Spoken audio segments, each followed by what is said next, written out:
Certains l'ont renommé Little Africa.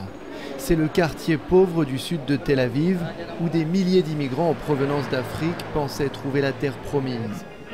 La plupart d'entre eux sont soudanais, congolais ou érythréens comme ces hommes qui ont fui la guerre et les persécutions. Ngoussa est arrivé il y a 2 ans en provenance de la Corne d'Afrique.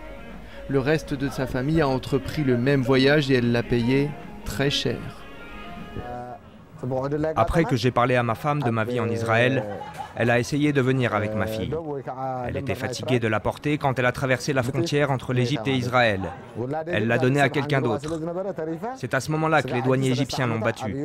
Depuis, ma fille est en Égypte, je pense tous les jours à elle. Beaucoup de ces immigrés nous avouent qu'ils ne connaissaient pas grand-chose sur Israël avant d'arriver.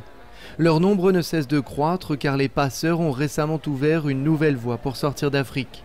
Elle passe le plus souvent par le Soudan, puis l'Égypte, avant d'arriver aux portes de l'État hébreu. C'est plus facile et moins cher, selon Ibrahim qui vient du Darfour. C'est facile de venir ici en Israël. Quand tu veux aller aux États-Unis ou en France, il faut se faire des papiers. Et cela coûte plus d'argent. Nous retrouvons Ibrahim dans les locaux d'une ONG installée à Little Africa, où il étudie l'anglais. Les rares organisations comme celle-ci remplissent clairement un rôle délaissé par le gouvernement qui n'a pas de politique précise concernant l'accueil et la gestion de ce type de nouveaux arrivants.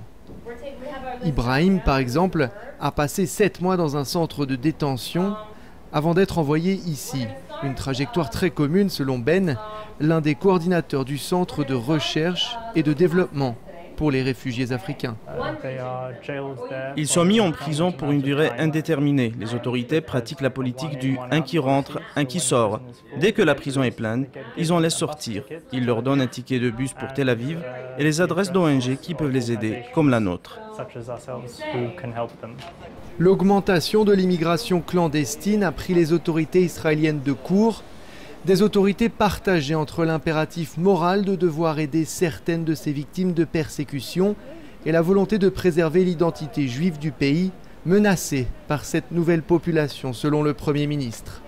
Quasiment aucun de ceux qui sont ici n'ont reçu le statut de réfugiés afin de ne pas instaurer de précédents juridiques. Pour le moment, ils ont le droit à des visas renouvelables tous les 3 mois, mais qui ne permettent pas de travailler.